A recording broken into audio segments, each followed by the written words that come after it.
Episode of the Everblack Podcast is brought to you by Deathwish, Hotrods and Kustoms. Check out their Instagram for all their new t-shirts, caps, beanies, cups, and the all-new Atomic Death lineup.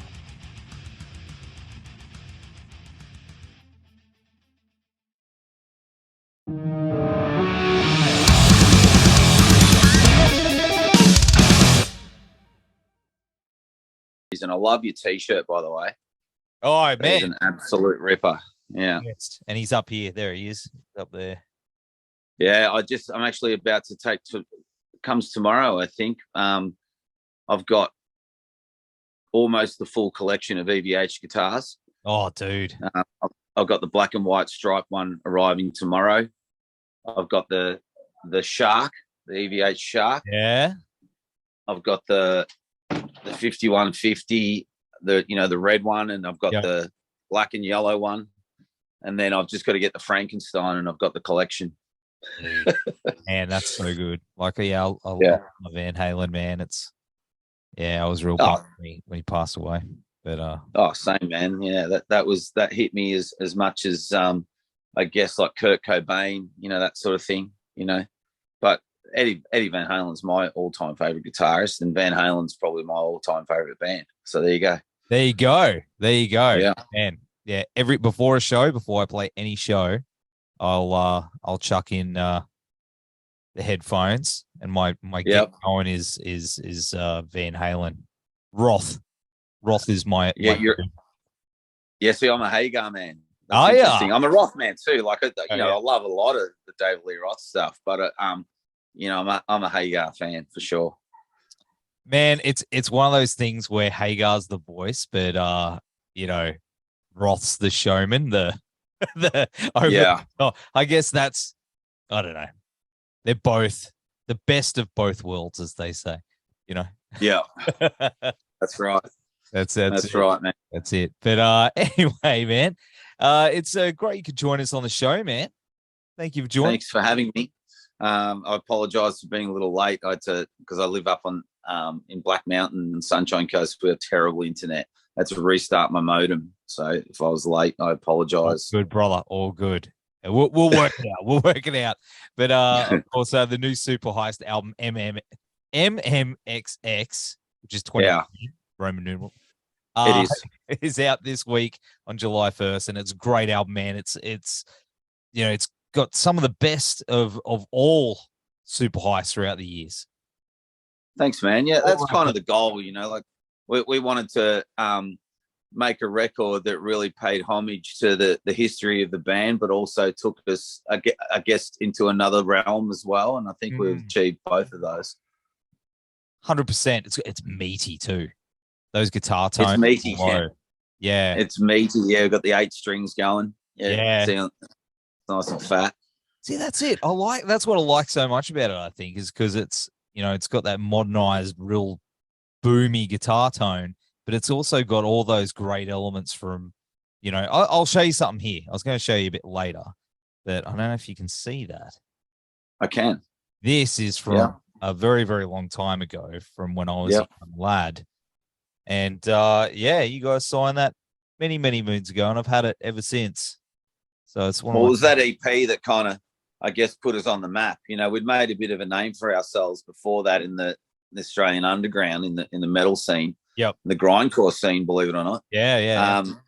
And then we that was the record that we kind of turned a switch, and said, like, we love metal, but we want to be heavy and we want to be on the radio at the same time. So we kind of, we deliberately, created a more commercial version of Superheist, and that record really, it got us on the radio for the first time. That's what's got us our record deal and our manager and all that sort of stuff. So it was a real pivotal moment, that EP.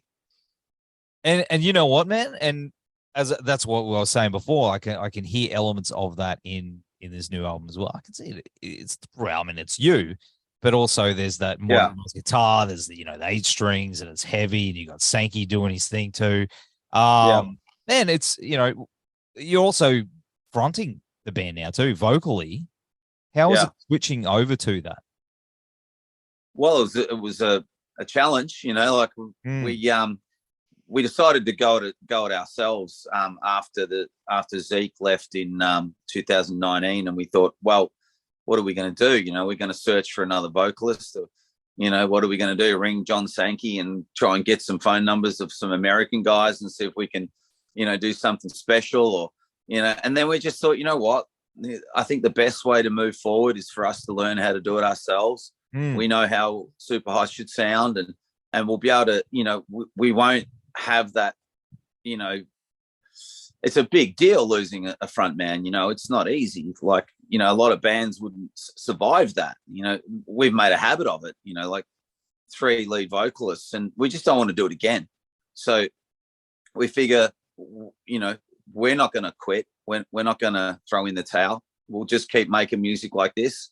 Hopefully the fans, they dig it, and they'll follow us for the next few records as well. 100%. 100%. I reckon, like, I've heard it, man. It's really, really good. And as a vocalist myself, I know that we are an absolute pain in the ass. So, man, so, you know, I think I love the direction you guys have taken. You've taken it on board, and you've not, as you said, you know exactly what Superheist is meant to sound like. You know exactly the direction we go. Yeah, man, I really can't wait to see what you guys come up with next. But in regards to the album title 2020, you know, that's there's a lot to unpack there. You know, the Roman numerals, but I mean, it's a significant year for big change in the world, but also personally for a lot of people. And other than the obvious, how does it play into the record's themes and concepts for you? Well, you hit the nail on the head. You know, there was a huge change in the world that I noticed in 2020, and you know, it kind of made me think, why are people's attitudes changing in this direction and that direction, you know, depending on, you know, what your belief system is, and how you impose that on other people, and how you react if they don't take it on board the way that you thought they were gonna. There's just a shitstorm everywhere you look, you know, and that, you know, that turned into, you know, we had, you know, medical mandates, and you know, there was people that were for and against that, and, you know, and if you were against it, well, then you know, you were ousted. You know, you couldn't have a voice, you couldn't have an opinion without backlash. And that to me is not the world that I want to live in. You know, I want to live in a world where your opinion is wanted, and discussions are had, and outcomes are brought upon by you know, mature discussion from both sides. And that just has gone out the window. It's just completely gone. And I hope we get it back, because it's kind of shit without it, right? Yes. It's complete fucking insanity, dude. Yeah. And the record, you know, it's pretty much just our observations of that, you know, and of what everybody's been through in the last 2 years. And, you know, and it's not coming from a conspiratorial standpoint. It's coming from one of question and intrigue, you know, and disappointment, you know, and I guess also hope that things will get better. It seems like things are still batshit crazy, but are getting better in a lot of aspects with traveling and being able to see shows and the creative side. We're still dealing with a lot of, I mean, obviously you watch the news, but, you know, it's, I don't know, man. That's my thoughts on it anyway. I think there's definitely a light at the end of the tunnel, but it's going to take a little while for humans to get there. Yeah. The key issue is tolerance, you know, and that's you got to be tolerant of everybody, and you can't just be tolerant of one group and not of another. You got to find understandings of the whys and why nots about what they do, you know, and not just jump to the conclusions that the media wants you to go with, you know. You know, they're just disgusting. You know, the mainstream media is just disgusting. It's criminal. I'll leave it there. It's criminal. It is 100%. I totally agree with you. But what about, you know, the band's spread out all over the place at the moment. You know, you've one dude over in the States. But how was it putting the record together with everyone separated like that? Obviously, you can do stuff like this with Zoom, but there's something about filming with cats in a room, you know? Well, believe it or not, that this entire record was written, recorded, produced, mixed, mastered without any one of us being in the same room at the same time.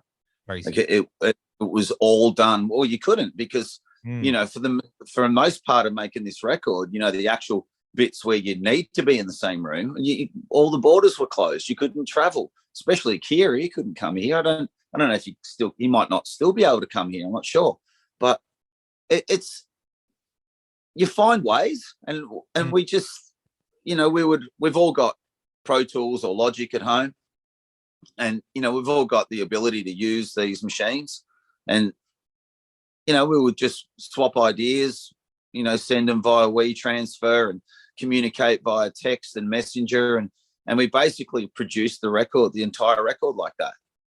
Even the main takes are all done by yourself in your own little room, recording yourself, because no one else could.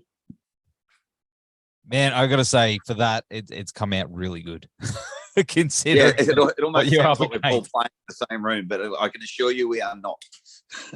Talking about that, I mean, have you guys, most of you guys, gotten into a room together since? And we shot a video for Destination Unknown, which is the next single, which comes out on Thursday, right? And then the album comes out on Friday. So Destination Unknown was filmed in Brisbane, and that was the first time that we'd all been together since the last tour in 2019. So it's extraordinary, isn't it? Like, I've caught up with Simon because I just happened to be over in South Australia for business reasons. Yeah. Caught up with Simon, but I hadn't seen Sankey since then, because he's taken up a new career as a mortuary manager, or so he does, like, deals with dead bodies all the time. That's his new gig, right? No way. It's amazing. we call him the Undertaker. He's doing really well at it. Like, he's had promotion after promotion. He was born to meddle with the dead, it sounds like. So that's Sankey, and he was in the Northern Rivers. So I couldn't get from Queensland to him because the New South Wales border was closed. Yeah. And so we literally hadn't seen each other. So we filmed Destination Unknown in Brisbane, and I got to catch up with Sankey and Simon, but unfortunately Kia wasn't able to make the trip for the video. So we've got a stand-in Kia in the video, which is our good mate Steve Thompson, who you may know from such bands as Horrorwood Mannequins, and his new country whiz bang band, which is the 10 Ton Tinnies. You got to check them out if you want some good country rock. That's awesome. Plug-in. I got to plug in because he did a whole day in the video for free. So I got to give him a plug. But it was great. It was really great. It was great to see the guys. It really was.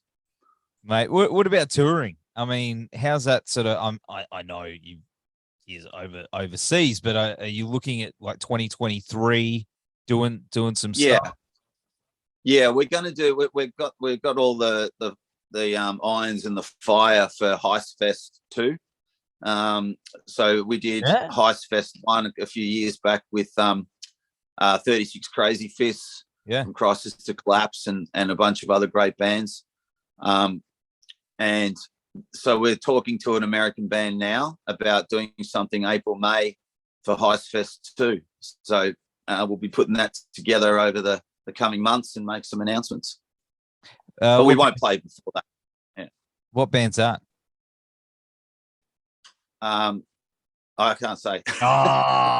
Almost. So very close. I'll tell you when you turn the camera on. Awesome, man. Awesome. Well, I mean, that's why I saw you live. I think the last time was a Shark Bar. That was that was it. That was the first show of Heist Fest. Yeah, that was awesome. But I first saw you. I showed you this before. I mean, I first saw you guys way back at the Trocadero in Surface, another venue that's no longer there. Yeah, I remember the Troc, that big high stage. Yeah. I remember the Troc. Yeah. Man. I remember that gig, actually. I remember that specifically because the next day all our merch got stolen. What? We lost about we lost about a dozen giant boxes of merch, got stolen out the back of our van. So I remember that show very well. Was it not with Sunk Lodo, maybe?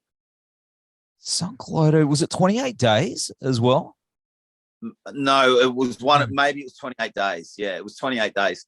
And the next day, all our merch got stolen. So I remember it well. Did you ever find the bastard who did it? No. No. Oh, man.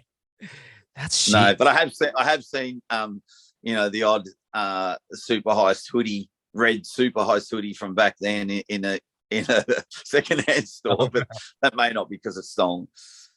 Mate. That's a dick move. That is a real. It's really crushing when you see your own merch in like a salvo store. It's like, oh my God. This is embarrassing.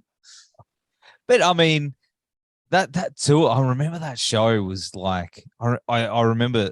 I don't remember a lot because it's a long time ago, and there's been many beers since then. But I remember that show was just a really, really good show. It was a Sunday, wasn't it? Yeah. Did someone not get injured? Do you recall that? No, I was just fucking. Some kid fell off the stage or something. No, really? Yeah, something like that. Yeah, I can't. It's just got vague memories. And I know. See, I just remember going there, and I remember raging, and then it's like end scene, insert frames. But it was a really, really good show. But I'd seen you guys heaps after that too. But that was like the first time. And I mean, you guys just absolutely just took over the country, took over the world. I mean, and when the prize recruit dropped, that was insane, man. Yeah, that was a great moment for Superheist. I guess we would call that the pinnacle of what we managed to achieve in our career. So we had we're on the cover of all the magazines, and be recognized in the street, and it was good. We had managers, and we had record company people, and it was cool. It was an exciting time. What was but we still have a great time now anyway. It doesn't matter. That's yeah. But what was the craziest thing that happened back then from all that? I mean, you opened. Well, man, the craziest thing is without doubt when we went to America the first time. We were actually brought over by a group of record labels that wanted a showcase, right?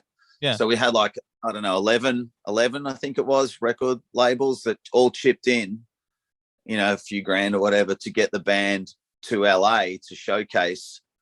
Is it the SRS rehearsal studios or whatever? It's almost like a showcase venue. It's like an awesome stage and a giant PA and a beautiful bar that you play in, And we did a showcase there, right? And it, went really well. And that went on to more and more showcases, and then private showcases, playing to just like one A&R guy in the Viper room during the day. And, we were, getting picked up by limos and taken out for dinner, and, people, recognizing us in the bars around town, and they'd all heard about Superheist and how we were about to be the next big thing and all this. And it was wild. And then, so that was all awesome. And then, we came back to Australia. This is 2001. We came back to Australia, and, there was all these offers coming in from labels in America, and, really significant record deals. And then about maybe a week later, some airplanes flew into some really tall buildings in New York, and America effectively shut down till February the next year, 2002. And by then, the heat had gone out of it. Like, maybe like the A&R people that wanted to sign us, and, they're not at that label anymore because they all move around so much. And it just, that virtually killed the whole momentum of what we were trying to do, is that September 11 moment, not that I'm crying about it, because, you know, a lot of other people suffered way worse than that, that's for sure. But it was a really significant moment, because it's almost like everything that we'd worked for to that point had just, and we were there, you know, like we were literally a couple of phone calls away and a couple of emails away from signing a US record deal with a major label.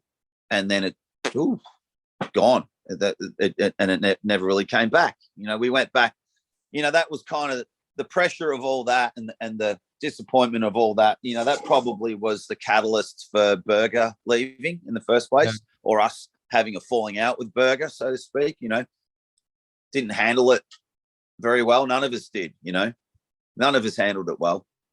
And then, you know, we went back the next year with Joey, but didn't have anywhere near the same impact, you know. So that, you know, that I would say that's the craziest thing that's happened to Superheist, or the most significant thing.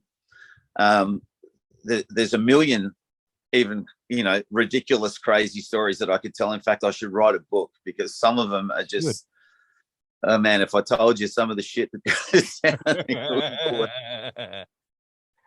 what about getting arrested in Mexico? What? Yeah. Yeah, man. Our keyboard player was arrested in Mexico for buying cocaine off an 8-year-old. I'm not making in a strip club at about 3 a.m. and I'm not making that up. And the only way that he didn't end up in prison is because our drunken manager, Greg Donovan, who's like one of the biggest managers in Australia now, if not the biggest, our drunken manager managed to bribe the officials to let him go. And then we were kicked out of Mexico, all of us, like armed escort to the border. Get out. Man, that is so there you go. There's another crazy one for you. Maybe you should write that book, or do a podcast, or maybe it should be like a mini series. Man, I'd write a book, but I'd have to suppress the names, you know. Just insert in the best interest of everyone. Yeah. do you catch up with any of those guys these days? Oh, look, it's a strained relationship. You know, I'm still on good terms with Drew, bass player, and Burger. You know, I've been friends with Burger since we were, you know, 9-10 years old. So, you know, even though, you know, we had a falling out for a couple of years over the Superheist, you know, breakup back then, I suppose. You know, we're still good mates to today. You know, I still send him. In fact, I sent him a whole stack of demos, because he said, "Oh, maybe I should have a go again." And I'm like, "Yeah, go on then." He goes, "Well, send me some songs," and then I just never hear back. You know, I've been doing that for years with him, and I just never hear back. I don't know, but we talk about football and business, and you know, we're good mates. That makes me really happy to hear, dude. You know, yeah, good. And obviously, I was friends with Sean. He passed away, a couple of years ago, and that was very sad for everybody. In particular, Drew, who was very close to Sean. So, you know, that was a tough time for everyone. So, yeah, but here we are now. We're about to release another album. So, yeah, man, you know, absolutely. Just it's not without its stories and without its ups and downs, and you know, and it's a privilege to be able to still do it and still make music. And you know, I've stopped caring what people think about how we go about things, and you know how it sounds, and I know how Superheist is supposed to sound, and I reckon the fans will agree, and it's by the sounds of it, you agree. I do. It's very Superheist. Good, man. Good. That's what I'm saying. Like, I love the tone. I love that it's old school and new school. It's got all the best of everything in there, and I think that's what people are gonna be saying about it. Is, you know, like, yeah, it's an interesting thing, you know, and this is why I love Superheist, because it's become its own thing, regardless of the, you know, regardless of the sum of its parts, it's its own thing.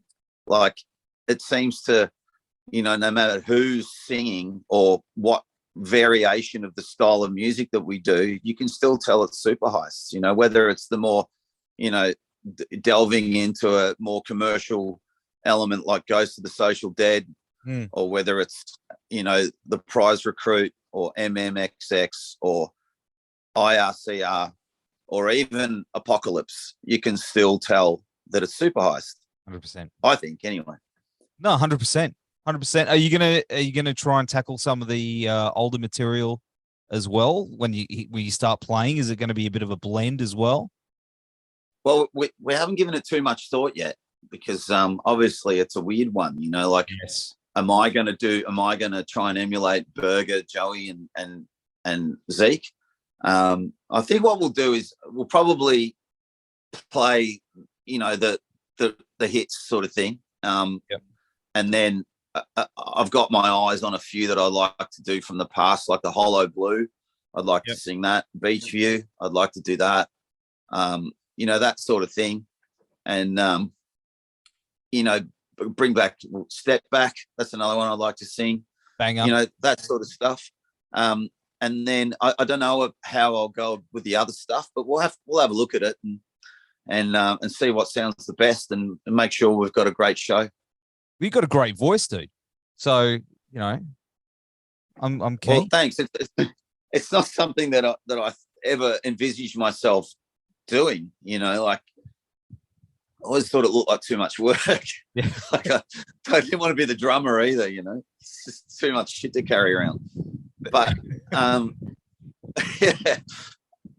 But it was, you know, I dabbled with it with my solo stuff, which is Rifleman, you know, which I, you know, waited a long time before I decided to do some vocals myself. But I got some confidence out of that. And, you know, moving into Superheist and, you know, Simon and myself sharing the vocal duties, and, you know, me doing all the, you know, the melodic stuff, I wanted to not sound like Rifleman either, you know, like, so I had to find a new voice, one that suited Superheist, but was still authentic to myself. So that's what you hear. It's just a bit more aggressively sung, really, you know, and the rappy, I mean, I'm not a rapper, you know, I don't confess to be a rapper. I was brought up in Frankston and now live in Black Mountain in the country. So, you know, I'm not really the rapper, hip hop, you know, homeboy, but I found a version of that I could feel comfortable with myself to be able to perform on the record. So it's more, I guess, more melodyless, spoken word, rhythmic stuff. You know, it's not so much rapping, I wouldn't say anyway. I don't know. It's the delivery is really good though. I didn't.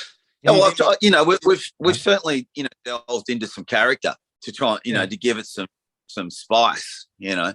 So, you know, there's a lot of layering and stuff that's going on. There's some cool production work in there, and yeah, look, I'm very happy with it. You know, across the board, you know, generally when I put out an album, I'm like 90% stoked on it, you know, but there's a couple of those moments that are like, oh, I wish I could change that now, you know, or that bit's a little bit cringe, or which I could, you know, change that lyric or whatever. And this record, it's like complete, and I'm 100% happy with it, you know.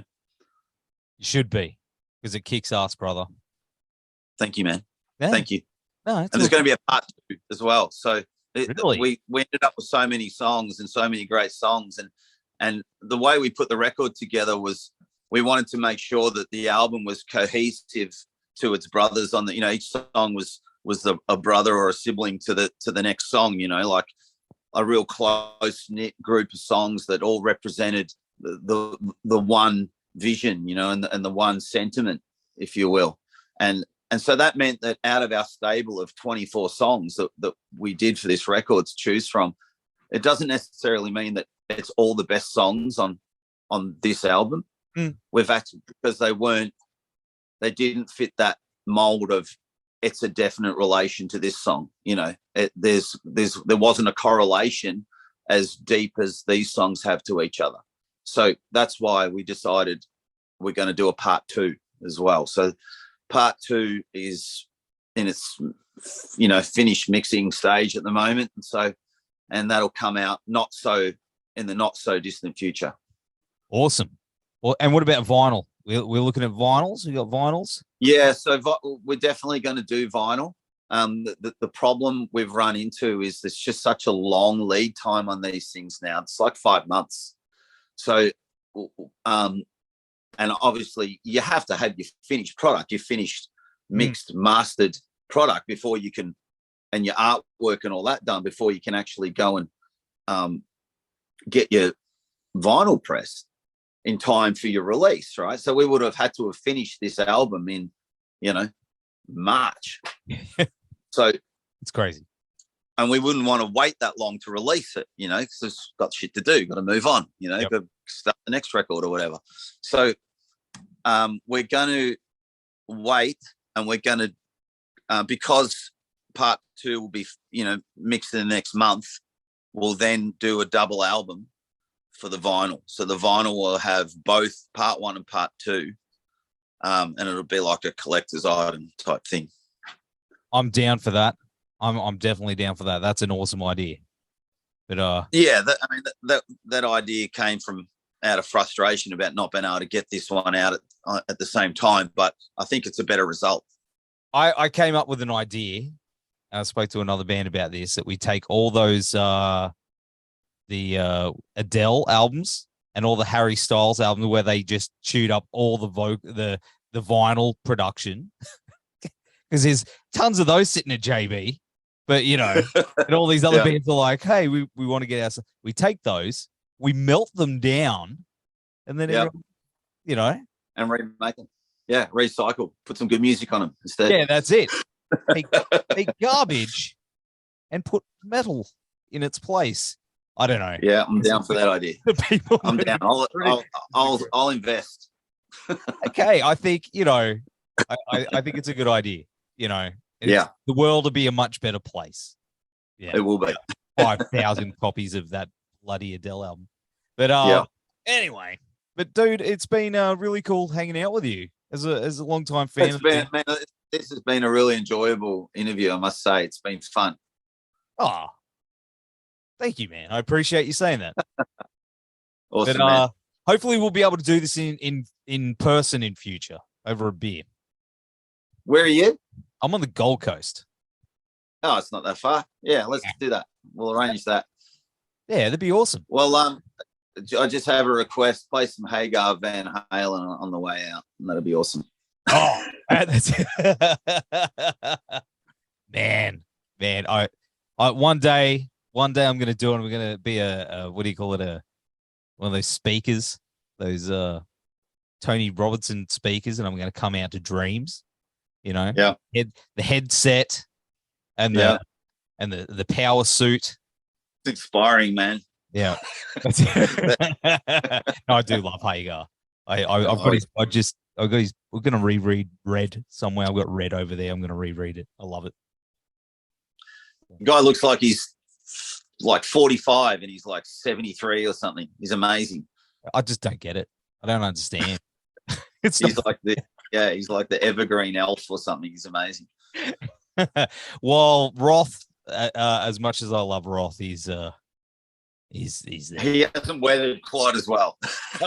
No, he's not. No, like you see the old photos of him back in the day, and he's And I love hearing his interviews though. He's batshit crazy. I saw David Lee Roth on his Skyscraper tour with Steve Vai with the double neck heart guitar. Remember that?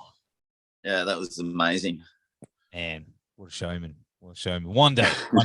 Well, I don't think I will get a chance to see him now, but hopefully Hagar, will be still around in the next 20 years. But did you hear the song that his son did for him? No. Check it out. I can't remember what it's called. No. Wolfgang Van Halen. Oh, Wolfie. Yeah, the Mammoth. Yeah, it's sick. Yeah, Mammoth. Did you hear the single that he did for his dad? Man. It's phenomenal, man. Oh, dude. What a killer song. What a talent that guy is. Man. Yeah, what a cool kid too. Yeah. Isn't he the bass player? Was the bass player in Tremonti as well? I think he was. Oh, he's good. I mean, he's awesome. Pedigree. Yeah. You'd want to be good. Eddie Van Halen's son. Oh man. All right. Well, mate, we will have all the links down here. The new album MMXX. There you go. It is late. We'll have all the links down here. It comes out this week. Brother, you take care, and we will see you very soon. Thank you.